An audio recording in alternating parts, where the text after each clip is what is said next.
Hey folks, it's the Blind Guy here coming back at you with another review. And on this review, we are doing another Should You Watch? And we are looking at The Black Phone that came out June of 2022.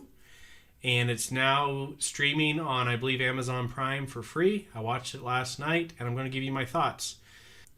So here we go. The Black Phone. It kind of stars Ethan Hawke, who has a great first name, but he's in mask the whole movie. I didn't actually even know it was him because I didn't look up the movie or anything beforehand. So he's in it, and then the rest of the actors, most of them are teenagers, low teens, probably 8th grade, maybe freshmen. I think they're probably junior high kids. And if you don't want to know anything about the story and you want to watch the movie straight up, then now's the time to go do that, because I'm probably going to spoil a few things just because of the nature of the story and how it's told. And so here we go. This is one of those movies that I'm fairly conflicted on, because it does some things that I really like and it does some things that I really dislike. And so I'm not sure how to feel about that. The things I like, first of all. So the story is somewhat interesting. It's about a man that they call the Grabber, who takes children and essentially ends up murdering them. He's a serial killer in the late 70s, which checks out. That's when a lot of the serial killers were active in Denver, Colorado. And the main character ends up getting kidnapped, and then he's kept in a room with a black phone that's disconnected, but it keeps getting phone calls on it. And the phone calls are from the killer's previous victims trying to help the main character seek revenge against the Grabber. There's also, this is a supernatural movie, obviously. And his little sister, the main character's little sister, also has psychic abilities, which is not something I'm a fan of in movies, but that almost feels like a Stephen King type thing going on there. His stories often have one character that's psychic in them. So the things I like, it has some cool scenes that are almost the secondary scenes of the movie. It's interesting. A lot of the secondary work in this movie I really like. I really like the first time you see the Grabber. I like some of the scenes between, where there's not any dialogue, but between the main character and his little sister are pretty well done. And this music, or the sound, the score is interesting and well done as well. Some of the dream sequence stuff's pretty cool when the girl's having psychic dreams. Those are fairly well done. So I really liked all of that aspect of it. The adult acting in it is good, is solid. But now to transition over to what I don't like about the movie. So I cannot stand it in movies when it is obvious that an adult wrote the dialogue for a child actor. I realize that the adults always do that, but when it's obvious that that has happened, I hate it. So it's when children speak at a level where they have wit that a normal child of that age would not have. It drives me nuts in movies. For a great example of this is, look at the girl in the remake of Piranha. That girl drives me absolutely insane, because it's obvious she talks about things and has wit and dialogue that no child her age would ever have. And so it's clear that just an adult wrote it for her, and they didn't stylistically change it for a child. Now, I'll give you an example of a movie where it's done really well. In A Christmas Story, you have narration that is witty and playing at a higher level, but it's because it's an adult telling the story from his perspective as a child. But when the children talk in A Christmas Story, it's very much like children talking to each other and their dialogue. And so if that makes sense, you have to have your dialogue at two different levels when you have children and adults talking. And this movie does not pull that off at all. Primarily the little sister's character drives me nuts in this movie. Her dialogue does not match how old her character is at all. And the other thing that also bothers me is there's several fist fight scenes between middle schoolers in this movie, and they are not realistic at all. If you've ever seen a fight, I used to teach, and whenever you would see a fight in a high school or middle school, they're not like MMA octagon roundhouse kick fights. They are usually just grabbing each other and spinning around, hitting lockers and things. So that kind of stuff, it just bothered me because it didn't seem very realistic. There's a few other things in the movie. little girl is back in school after her brother's been abducted. I don't think that would happen.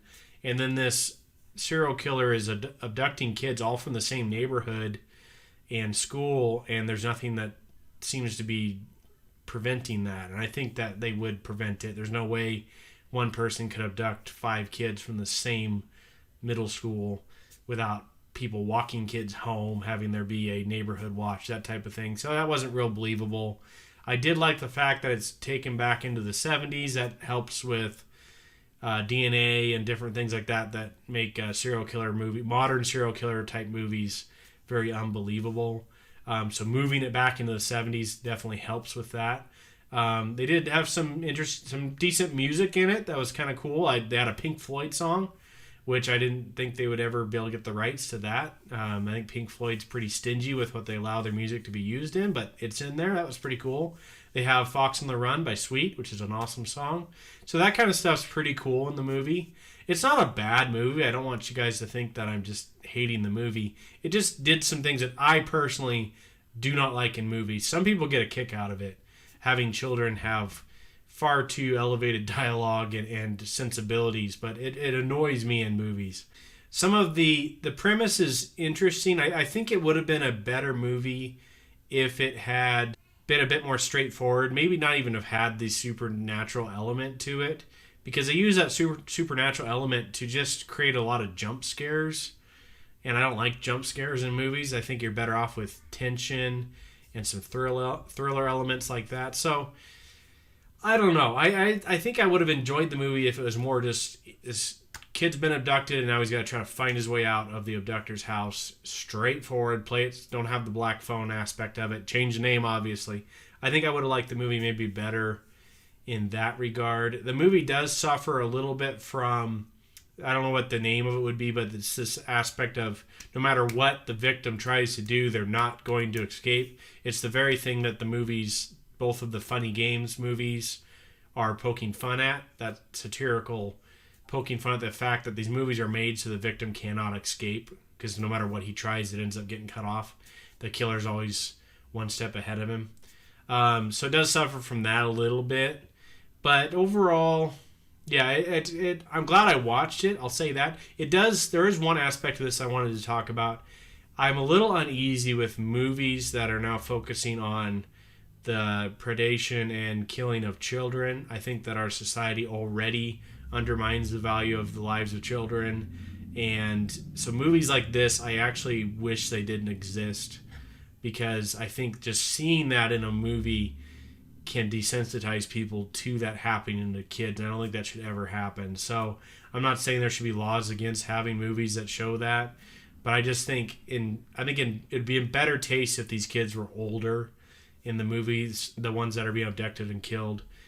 Just personally, I just think that's a societal thing that we should stay away from. But be that as it may, I think that I would say that this one's worth watching, but I would never own it, and I probably won't watch it again. It scores a 6.9 on IMDb. I would probably give it a 6.5, 6.4, even a little lower than that.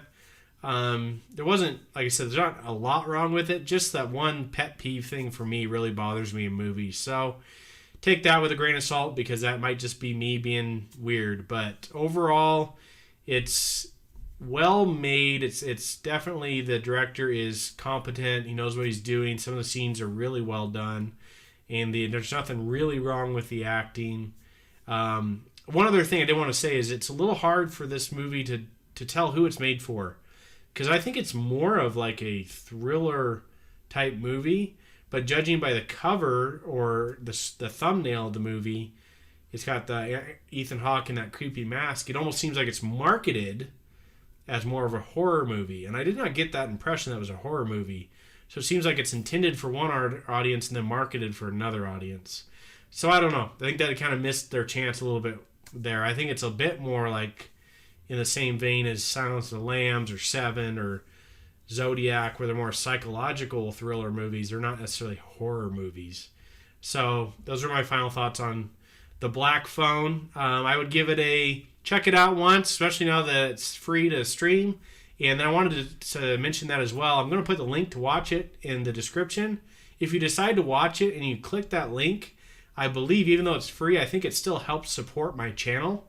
And so I really appreciate that. If you guys do decide to watch it, I'm not telling you should, but if you do decide to check it out, if you click on it using this description, that does really help me out and just helps things out with the channel quite a bit. So thank you very much for all your support and my subscribers. Like I said, I do this for fun. I'm not monetized, but that does help me. If you do click through links in my descriptions, it does help the channel out a little bit. So those are my thoughts on 2022's The Black Phone. I hope you guys are well. Stay safe, and insert tagline here. Haha. Laters on the Minjay. Laters on the Minjay.